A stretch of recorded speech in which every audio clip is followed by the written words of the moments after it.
morning everyone and welcome back on the SpaceInfo podcast. Today we talk about the rocket news of week 36 of 2024. We have a lot of exciting news. The first one you can see now on screen. We will be talking firstly about the Polaris program, particularly about the Polaris Dawn Mission, which after some delays, it's something like 2 weeks that's being delayed due to weather, will be launched. Now the schedule is for Saturday, the 7th of September 2024. Then we talk about again Boeing Starliner. Then I'll give you an exciting news from the SpaceInfo Club if you are particularly from the USA of a very cool event you can participate. Then we talk about some ESA, NASA and some interesting mission by JPL. So let's start. Welcome back on the SpaceInfo podcast. Here we talk about space and everything related to it. If you are passionate about space, astronomy, technology and everything about it, you can join all our social platforms at the SpaceInfo Club or our website at www.spaceinfo.club, where tons of content and a community of experts are there waiting for you. This is the SpaceInfo Club. Polaris Dawn Mission, which as say will be launched on Saturday, the 7th September of 2024. Okay, the delay, the reason behind all those delays, for the people that still don't know, it's weather, but this may surprise you. The weather not at the launch time, at least for the first delays, but the weather at the landing site at again landing time, because as you may have read or heard by the words particularly of Jared Isaacman, someone called him the frontman of the mission, but it's also the man who paid SpaceX and the whole mission, so the funds are particularly from him, and again also some funds will go to St. Jude Children's Hospital in Memphis, if I'm not wrong. But let's talk about the mission now. Well, the capsule and the whole mission profile, particularly under the let's say hardware point of view. So the capsule, the capsule Crew Dragon by SpaceX, is not designed for the harsh condition of the weather, which were forecasted to be encountered at the landing at initial schedule, so it subdued some delays. Now it's scheduled for Saturday the 7th, so we'll see what will happen. Just a very fast recap of the mission with some feature of it. It will reach the farthest point from Earth's surface since 1972 with the last launch of Apollo mission, Apollo 17. So we will have 4 private astronauts, astronauts in the very precise meaning of the word, who will be the farthest humans from Earth at that moment. That will be for sure. Then they will perform some scientific experiments. Will perform as it's scheduled the first private spacewalk. And particularly about this point, I would like you to comment below and let me know what you think, because not everyone may have considered, at least for sure at SpaceX they did, but not every spectator have considered the safety point of view of this spacewalk. Indeed, the capsule is not equipped with an airlock. You may have seen astronauts on board the International Space Station performing spacewalks. They get out from there in, let's say, 2 stages. So they are in a controlled atmosphere on board the station. So in normal condition, they don't have to wear any spacesuits during the nominal phase of the mission. But when they get out, they just put up their suits, but they don't just open the hatch and get out.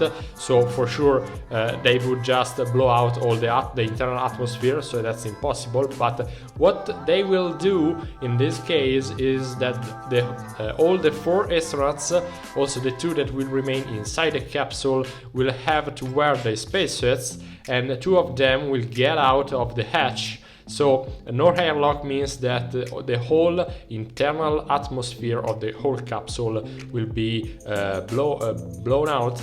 So for that moment, no atmosphere will be present, but the only life support system will be the one inside the SpaceX. So some people were concerned about, let's say, for example, the absence of convective processes and the way that heat is managed. So the overheating of internal instruments can be an issue, for example. So indeed, also the absence of the microgravity conditions are already contributing, will be already contributing to an abnormal with respect to Earth conditions management, for example, of heat.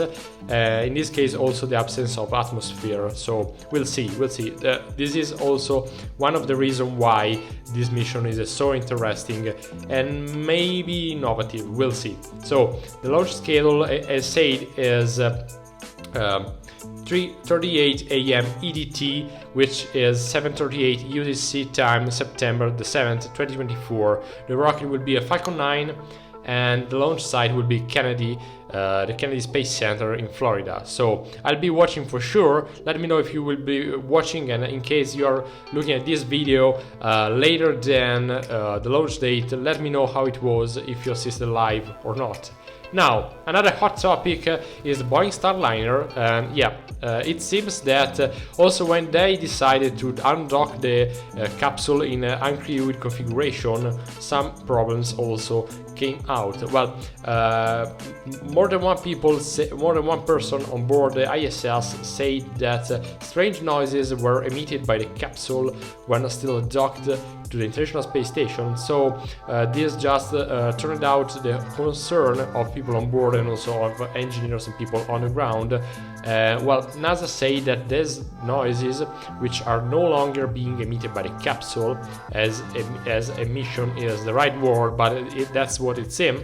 Well, they were the result of an audio configuration between the Boeing capsule, so the Starliner, and the International Space Station. So we don't know for sure, at least at the moment, if this is just, let's say, circumstance phrases said by NASA engineers to just minimize the appearance. So we still don't know for sure. Maybe we'll never know. But what we know for sure is that at the time of this registration, which is Thursday, September the 5th, Boeing capsule is still docked to the International Space Station as for the schedule, but will be uncrewed on Friday, September the 6th on around 7:04 p.m. EDT. So at this time, the capsule will be undocked, and after performing some specific maneuver to get out of the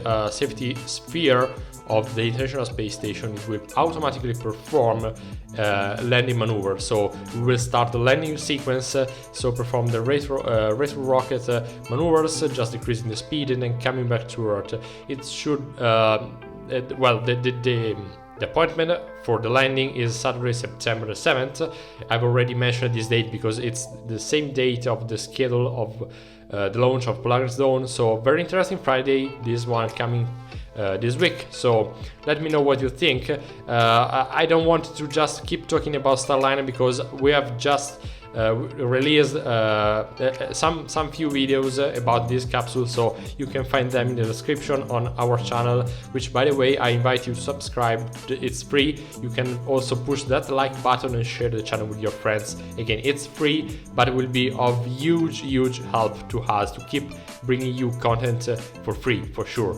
And if you are passionate, if you like what we do, you can also visit our website at www.spaceinfo.club, where you can join the members club, which again is also free. You can read our magazine, you can take educational courses on our website with the experts of the field. Also, there are some articles, and something that I like very much are the interviews of the experts and also the companies in the field, because you can have very valuable insights for what's happening in the space sector right now. Just visit our website. And now let's go on with a very interesting thing, which is something that people define a surprising discovery, because NASA discovers a long-sought global electric field on Earth. Well, what happens? Well, the Endurance mission is a sounding rocket mission, which means that this rocket is not properly of the dimension of a launcher.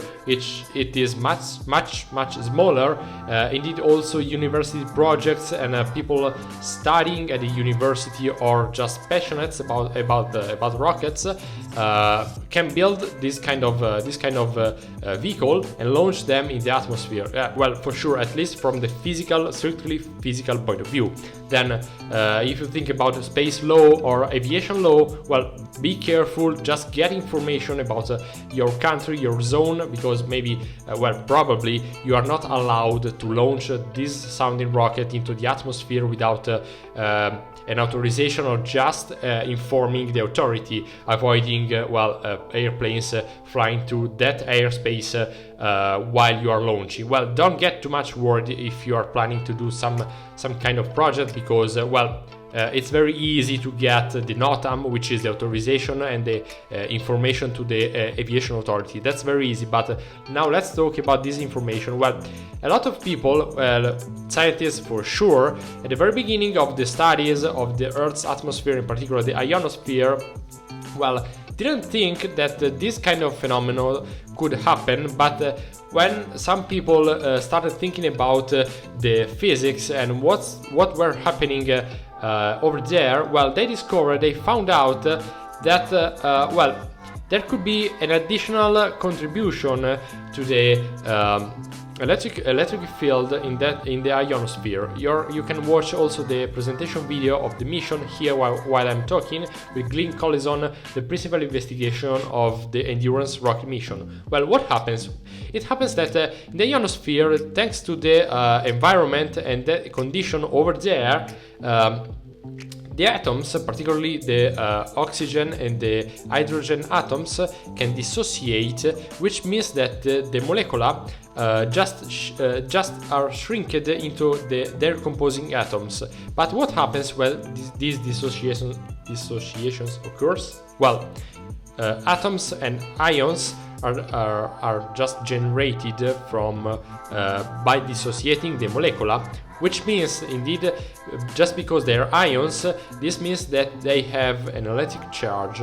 So when you dissociate a positive and a negative ion from a molecule which is neutral at the very beginning, they just, let's say, gain some kind of electrical property which is due to their charge, but they just don't lose their gravitational property, which is their weight. So the heavier ions will just sink into the atmosphere, while the electrons or the lighter ions, which here are negative, will just tend to float into the atmosphere. And this separation of ions, will cause an electric field just to form between the negative and the positive parts of this dissociation process.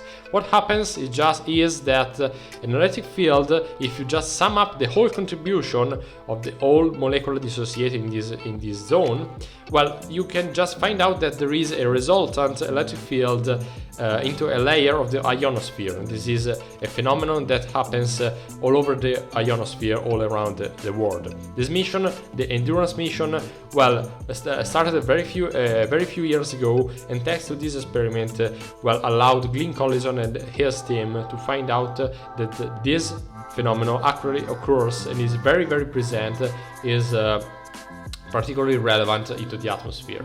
But now let's talk about bigger rockets, because today, on Saturday the 5th, indeed, Sentinel-2C, which is a European mission on a European launcher, joins the Copernicus family in orbit. Sentinel-2C is a single satellite, which will join the small constellation of Sentinel formed by Sentinel-2A and 2B for the observation of Earth.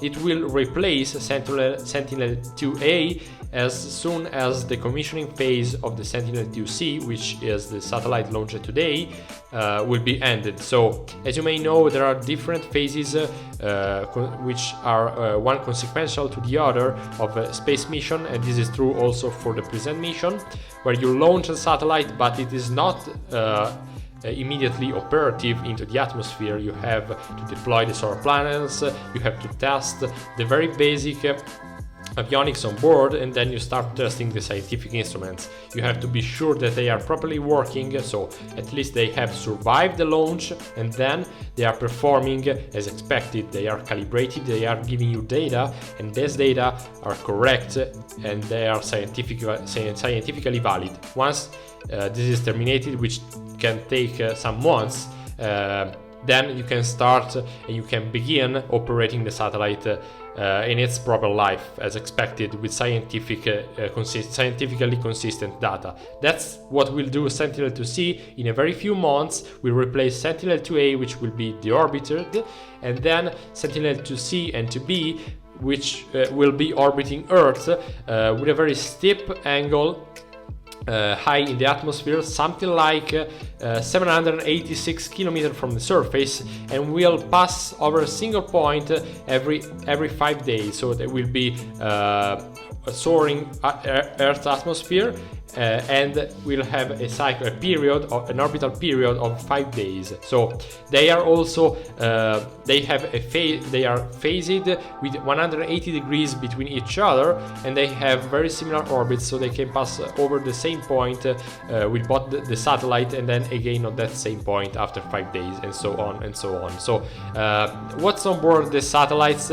They have basically very similar instruments, or at least instruments which allow to perform the same kind of measurement to give back the same kind of data, which are Earth observation, so optical observation, but also infrared and near-infrared observation. Also, one of the peculiar things of this mission is that a few months ago it allowed to confirm that observing the leaks of methane on the surface of Earth was possible also thanks to the satellite, something which left astonished the scientists, who didn't think that this was possible, but so they were surprised that besides obtaining the scientific results that they were expecting, they had even more from this mission. So congrats ESA, congrats to Vega, which is the launcher which performed the launch actually, and also the last one